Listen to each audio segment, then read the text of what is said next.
From Keene, the Shire, the Liberty Media capital of the world, this is Daryl W. Perry, host of FPP Radio News for Friday, July 13th, 2018. Silver is trading at $15.80 per ounce. Gold is valued at $1,241 per ounce. Zencash is trading at $21, and the average price of Bitcoin is $6,264.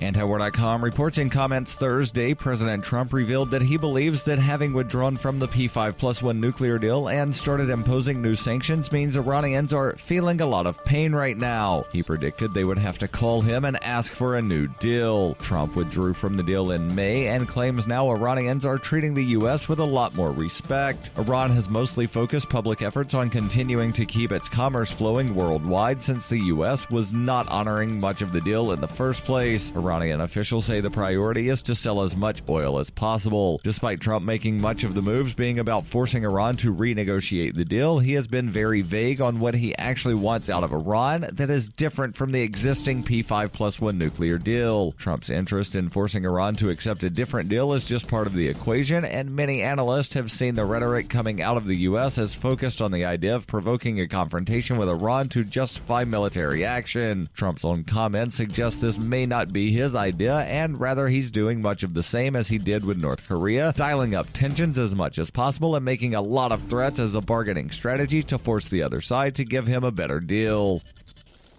Zencash is the world's first private, distributed, and reliable platform for communications, transactions, and publishing. Zencash has the ability to use both transparent and shielded transactions, with shielded transactions using zero-knowledge proofs. Zencash features global governance with inclusive decision-making, reliable funding for continuous improvements, and documentation and wallets in many languages that are available for Linux, Mac, Windows, and Android devices. Learn more at zencash.com. That's zencash.com.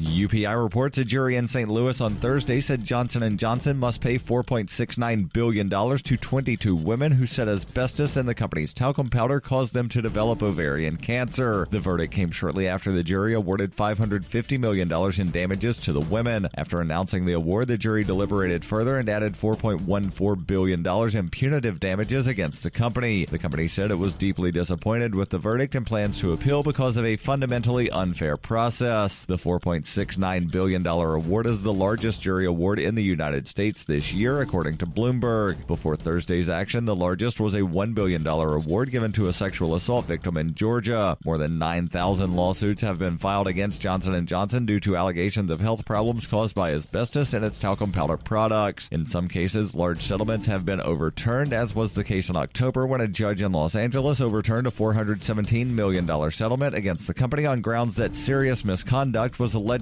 committed by a jury, but several other settlements have been affirmed with more cases pending. According to the American Cancer Society, the science on whether talcum causes cancer is still unclear.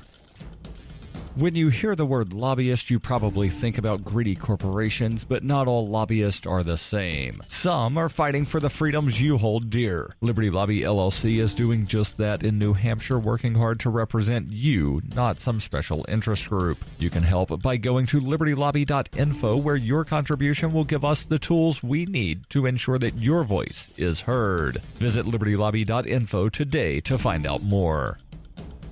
Reuters reports the Iowa and Illinois Health Department said on Thursday they were investigating cyclospora infections linked to salads at McDonald's restaurants. The Illinois Department of Health said it had seen about 90 cases, and the Iowa Department of Public Health said they had recorded 15. In about one-fourth of the cases in Illinois, people reported eating salads at McDonald's in the days before they became ill. McDonald's, the world's largest restaurant chain, said in a statement that it had been in contact with public health authorities in both states. The company also said it had voluntarily stopped selling salads at approximately 3,000 restaurants until it could switch to another lettuce blend supplier. Cyclospora infects the small intestine, typically causing watery diarrhea and frequent, sometimes explosive bowel movements. It is spread by ingesting food or water contaminated with feces and not spread directly from one person to another. Several outbreaks have occurred in the United States in the past several years, especially during the summer months, that had been linked to imported fresh produce, including raspberries, basil, snow peas, and lettuce.